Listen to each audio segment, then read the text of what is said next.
Bismillahirrahmanirrahim. Qala al-musannif rahimahullahu ta'ala wa nafa'ana bihi wa bi 'ulumihi fid dharain amin ya rabbal alamin.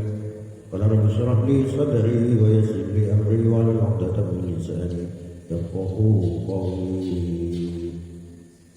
Bayan at-talqis fi tashbih hadhihi al-munadharati bi musyawarati as-sahabati wa mufawadati as-salaf. Bab ini menjelaskan tentang kerancuan atau pencampur adukan terhadap diskusi-diskusi ini dengan musyawarahnya para sahabat-sahabat dan diskusinya para salafus sholihin. Maksudnya bab ini akan dibahas bahwa orang yang suka berdebat itu, orang yang suka bermujadalah itu, yang dijelaskan di pertemuan sebelumnya, mereka itu ternyata mengklaim, mengakui bahwa perdebatan yang mereka lakukan, diskusi-diskusi yang mereka lakukan itu sesungguhnya seperti apa yang dilakukan oleh para sahabat dan yang dilakukan oleh para salafus sholihin. Itu klaim mereka. Yang sebenarnya apa yang terjadi? Nah, ini akan kita bahas. Iklam, ketahuilah, anna haula'i, sesungguhnya haula'i, hal itu munadhirat, diskusi-diskusi, qad yastakhrijuna an-nasa ila dhalika, sungguh telah memasukkan para pendiskusi-pendiskusi itu an-nasa, terhadap manusia, ila dhalika, terhadap dalika hal itu at-talbis, dalika hal itu kerancuan, bi anna aradna, mereka menganggap perdebatan yang kami lakukan ini minal munadhiratil mubah, itu adalah dari diskusi-diskusi yang diperbolehkan, anil haqqi, dari kebenaran, lihat tadiha, agar supaya menjadi jelas. Jadi kalimatnya itu lihat tadiha, itu lamnya lam taklil, dia menyimpankan, maka dibaca lihat tadiha. Aslinya li ayat tadiha, agar supaya jelas apa agama maksudnya mereka. Jadi maksud mereka ini, kenapa mereka melakukan perdebatan-perdebatan, kenapa mereka melakukan diskusi-diskusi? Karena mereka merasa bahwa diskusi yang mereka lakukan itu hal boleh dan itu perkara hak, agar agama itu menjadi jelas. Katanya, kata klaim mereka ini, fa'inal haqqa, karena sesungguhnya kebenaran, matlubun, itu harus dicari, harus dituntut. Bukankah kebenaran itu harus kita cari? Bukankah kebenaran itu harus kita tuntut? Makanya perlu kita adakan perdebatan, diskusi-diskusi. Katanya, wa ta'awana 'alal nadri fil ilmi, dan saling tolong menolong, ala nadri, atas diskusi bil ilmi, di dalam keilmuan, wa tawaradul khawatir, dan mereka bertukar pikiran, saling bertukar pikiran, mufidun, yang bermanfaat, mu'athirun, dan yang berefek positif, membekas atau memberikan pengaruh. Jadi diskusi ini adalah dalam rangka mereka saling tolong menolong untuk hal-hal yang bermanfaat, dan nanti itu bisa, apa yang kami diskusikan ini, apa yang kami perdebatkan ini, hasilnya bisa dimanfaatkan oleh orang-orang Islam. Itu alasan mereka. Begitu indahnya alasan mereka itu, seolah-olah alasan-alasan yang mereka kemukakan, alasan-alasan yang mereka sampaikan itu adalah suatu kebenaran. Padahal kata Imam Ghazali itu tidak benar. Wahakata, dan begitu juga karena ada apa adab sahabat, kebiasaan para sahabat radhiyallahu anhum, semoga Allah meridhai mereka, fi musyawaratihim, itu di dalam musyawarah mereka. Jadi apa yang kami lakukan ini sebagaimana yang telah dilakukan oleh para sahabat-sahabat Nabi. Sahabat Nabi itu bermusyawarah, kami juga bermusyawarah. Padahal musyawarahnya sahabat Nabi dengan musyawarahnya ulama-ulama pada zaman itu, zaman yang dimaksud di zaman Imam Ghazali ini, telah terjadi banyak penyimpangan-penyimpangan, telah terjadi banyak pergeseran tujuan-tujuan, telah melakukan niat yang salah di dalam diskusi dan di dalam perdebatan yang mereka lakukan. Katusyawirihim fi mas'alatil jaddi wal ikhwati, sebagaimana musyawarahnya para sahabat itu fi mas'alatil jaddi wal ikhwati, masalah kakek orang tua, wal ikhwati dan saudara perempuan, wa haddi syurbil khamri, dan hukuman bagi orang yang meminum khamar, meminum minuman keras, wa wujubil gharmi 'alal imami idza akhta, dan kewajiban membayar denda terhadap seorang imam, seorang pemimpin idza akhta, ketika dia salah. Siapa imam tadi? Jadi kalau ada imam ketika salah di dalam memutuskan sebuah hukum, maka dia itu akan didenda pada masa itu, pada masa sahabat. Kama sebagaimana nukilah, yang telah dinukil, min ijhadil mar'ati, dari pengguguran seorang perempuan, jadi naha, terhadap janinnya, calon bayi yang digandung kemudian digugurkan oleh seorang perempuan. Kenapa digugurkan? Khaufan, karena dia merasa takut, min Umar radhiyallahu anhu, terhadap Sayyidina Umar radhiyallahu anhu. Wa kama nukila min masailil faraidi, dan sebagaimana yang telah dinukil dari masalah-masalah faraid, ilmu-ilmu faraid, dan wa ghairiha, dan selain ilmu faraid, wa manukila, dan apa-apa yang dinukil anis Syafi'i, dari Imam Syafi'i, wa Ahmad, dan Imam Ahmad, wa Muhammad ibn al-Hasan, dan Imam Muhammad bin Hasan, wa Malikin, dan Imam Malik, wa Abi Yusuf, dan Imam Abi Yusuf, wa ghairihim, dan selain dari mereka yang disebutkan, minal ulama'i, dari para ulama, rahimahullah taala, semoga Allah memberi rahmat terhadap mereka. Jadi maksud mereka di sini gini, seperti yang disinggung di depan, mereka ini sesungguhnya telah melakukan kerancuan-kerancuan di dalam ajaran agama, disebabkan karena banyaknya mereka itu berdiskusi, disebabkan karena banyaknya mereka itu melakukan perdebatan-perdebatan. Kemudian untuk pembenaran yang mereka lakukan itu, mereka beralasan bahwa ini adalah perdebatan diskusi yang dibenarkan oleh agama untuk memperjelas, untuk menjadikan agama itu menjadi terang. Karena kebenaran itu harus dicari, katanya. Saling menolong di dalam ilmu itu adalah sesuatu yang sangat bermanfaat. Dan diskusi serta perdebatan yang mereka lakukan ini, alasan mereka selanjutnya adalah bahwasanya itu sama dengan diskusi, sama dengan musyawarah yang dilakukan oleh para sahabat-sahabat Nabi dan yang dilakukan oleh para salafus solihin. Itu maksudnya Imam Ghazali seperti itu pada alinea yang telah kita baca tadi. Wa yutla'uka ala hadat talbisi ma adzkuruhu, dan akan ditampakkan terhadap kalian ala hadat talbisi, atas kerancuan-kerancuan ini, ma, perkara adzkuruhu, yang akan aku jelaskan, kata Imam Ghazali, terhadap ma. Wa huwa, dan adapun ma, annat ta'awada, sesungguhnya saling tolong-menolong ala talabil haqqi, untuk mencari perkara yang hak, mencari kebenaran, minat dini, dari agama. Itu memang benar, kata Imam Ghazali. Kalau kalian berdebat tujuannya itu untuk mencari kebenaran di dalam agama, tidak salah.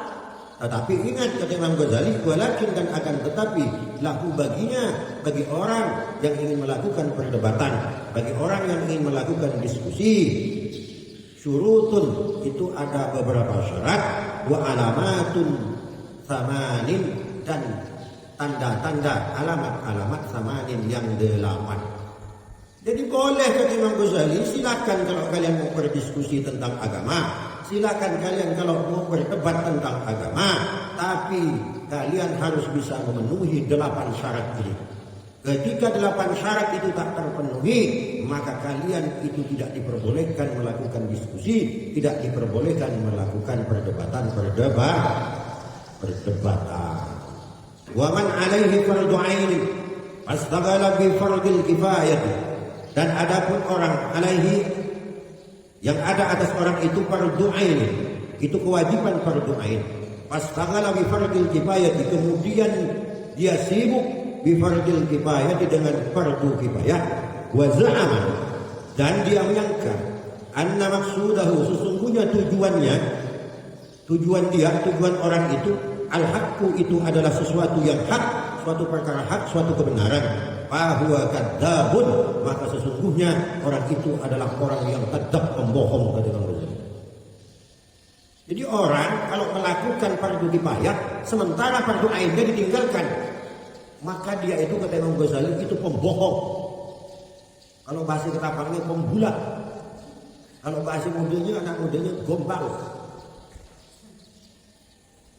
Tidak benar itu, kata Imam Ghazali. Wa mithaluhu, dan ada pun contohnya.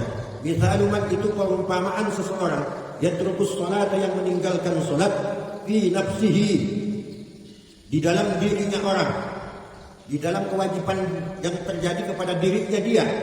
Wa yattajiru fi tahsil thiyabi, dan dia menenun fi tahsil thiyabi, dalam rangka untuk menjadikan, menghasilkan baju. Wa nusjiha, dan menenun terhadap baju itu. Wa yaqulu, dan kemudian dia berkata, aradi bihi, aku bermaksud bihi dengan menenun ini, satru auratiman, itu dalam rangka untuk menutupi auratnya orang, yusolli, yang akan sholat, uryanan, dalam keadaan telanjang, wala yajidu thawban, dan dia tidak menemukan pakaian. Maksudnya begini, orang yang mendahulukan fardu kifayah daripada kewajiban fardu ain dia itu sendiri, itu kata Imam Ghazali adalah orang pembohong.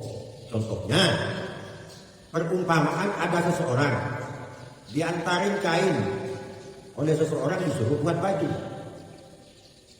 Sedangkan baju yang disuruh buat itu untuk digunakan oleh orang yang punya kain ini, digunakan untuk melaksanakan sholat. Dan orang itu tidak punya pakaian lain kecuali pakaian yang mau dijahit tadi.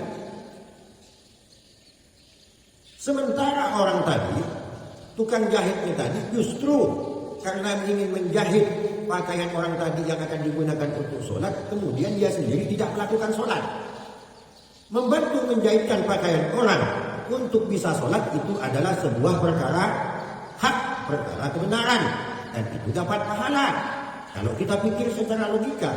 Tetapi karena dia melakukan kebaikan yang hukumnya fardu kifayah, sementara kewajiban yang harus dia lakukan untuk sholat itu adalah kewajiban fardu ain, maka orang itu disebut, kata Imam Ghazali, dengan orang yang kadzab, itu orang yang pembohong, dan ini tidak bisa dibenarkan. Contoh, kalau yang terjadi pada kita misalnya, di tetangganya ada resepsi pernikahan, diundanglah kita untuk ikut masak. Menolong orang lain itu adalah kewajiban kita, fardu kifayah kita, itu adalah sunnah. Menolong orang lain itu adalah sunnah ke sana. Tetapi banyak di antara kita itu justru kadang-kadang zuhurnya tak sholat, asarnya tak sholat demi menolong orang lain. Itu tidak bisa dibenarkan, kata Imam Ghazali, seperti itu. Yang benar itu silahkan menolong orang lain, tapi kewajibanmu kepada Allah tetap ditunaikan. Waktu zuhur tetap sholat zuhur, waktu asar tetap sholat asar. Lepas sholat silahkan lanjutkan bantu. Kalau kita yang terjadi sebaliknya, yang keundangan kadang-kadang tak kau bisa hilang sakit tak apa aja, itu tidak boleh. Imam Ghazali salah itu, pembohong agama orang seperti itu. Mencari kebaikan yang sifatnya umum, tetapi kewajiban yang sifatnya khusus itu kita tinggalkan. Itu adalah sebuah kesalahan besar, kata Imam Al-Ghazali. Fa inna dzalika, maka sesungguhnya hal itu rubbama yuttafaku, memungkinkan yuttafaku untuk disetujui atau diterima. Jadi dia berdalih dari si tukang jahilnya berdalih, aku kan menjahitkan pakaian untuk orang yang sholat, itu kan pahala, itu sebuah kebenaran, itu menolong agama, dan itu bisa diterima, masuk akal itu, kata dia. Tapi dia tidak sholat. Wa wuku'uhu, dan kejadiannya itu mungkinun, sangat memungkinkan, kata orang itu. Padahal itu salah. Kama yuslimul faqihu, sebagaimana yang telah menduga al-faqihu, siapa ahli fikih, wuqu'an nawadhir, terhadap terjadinya perkara-perkara yang jarang terjadi, allati anha, yang anha dari perkara-perkara itu, dari allati al-baqtu, itu perlu pembahasan fil khilafi, di dalam perbedaan-perbedaan, mumakkidun, itu yang memungkinkan. Jadi kata ulama-ulama ahli fikih itu memang ada hukum-hukum itu yang memang jarang terjadi, tapi kadang bisa saja itu terjadi. Itu memang harus dibahas, kata ahli-ahli fikih pada saat itu. Wal mustaghiluna bil munadhirati, dan adapun orang-orang yang hanya menyibukkan diri bil munadhirati, dengan diskusi-diskusi, muhammiluna, itu adalah orang-orang yang tidak peduli li umurin, terhadap urusan-urusan agama. Dia adapun umur, urusan-urusan agama yang dimaksud adalah fardu ainin bil ittifaqi, yaitu kewajiban individunya, kewajiban fardu ainnya bil ittifaqi, dengan kemufakatan para ulama. Jadi kata Imam Ghazali, tanda-tanda orang yang suka meninggalkan terhadap kewajiban individunya itu adalah orang yang suka menganggap enteng terhadap kewajiban-kewajiban pribadinya, terhadap kewajiban-kewajipan individunya. Suka dia berdebat tentang sholat, tapi dia sendiri tidak sholat.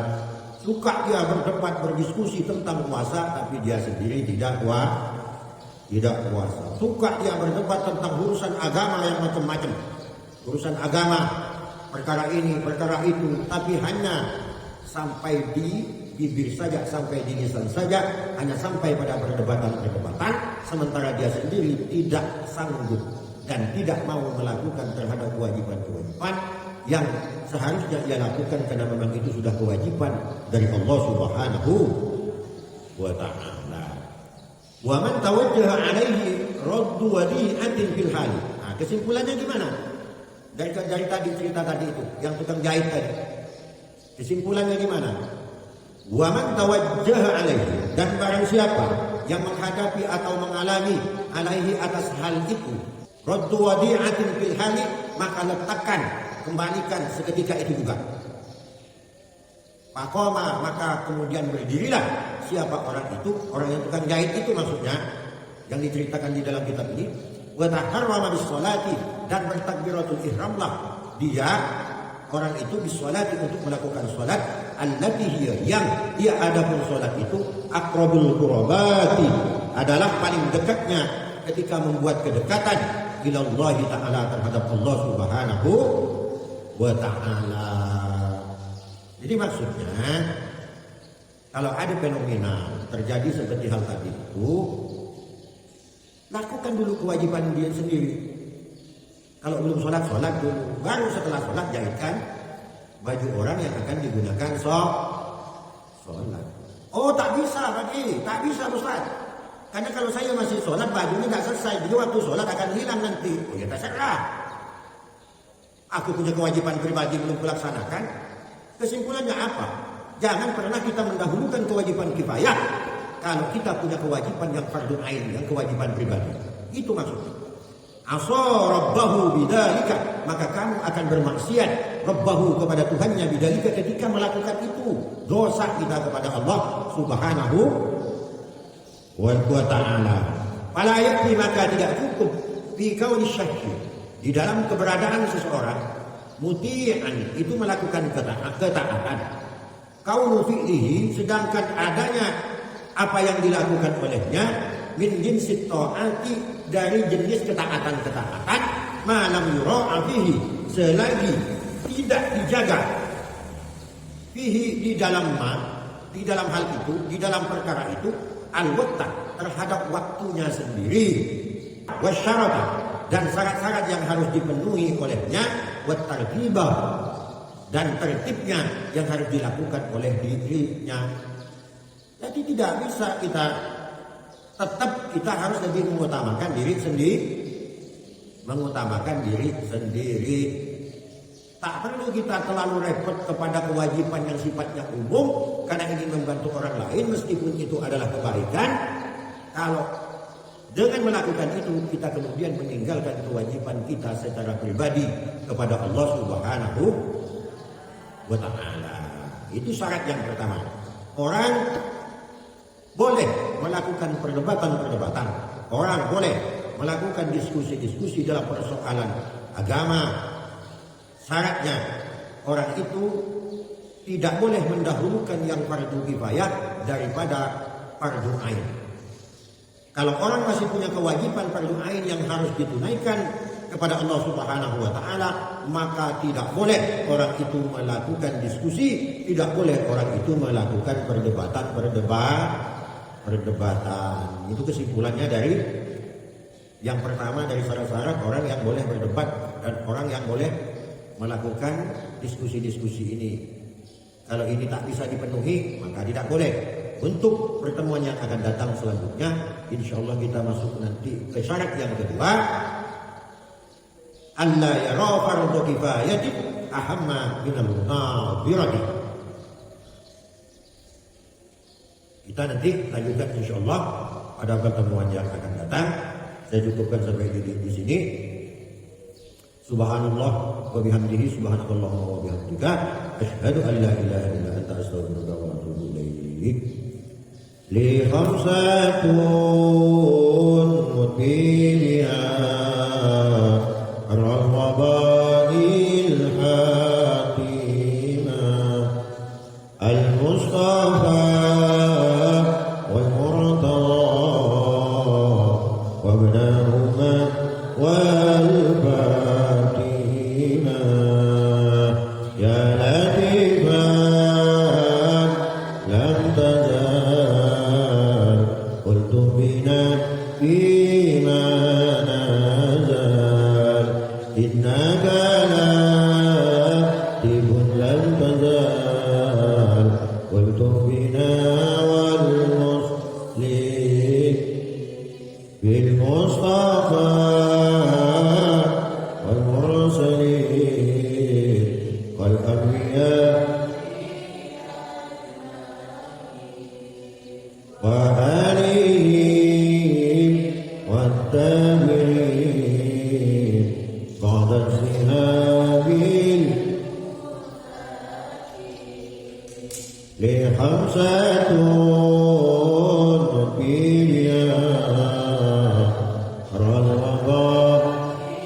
فتب علينا توبة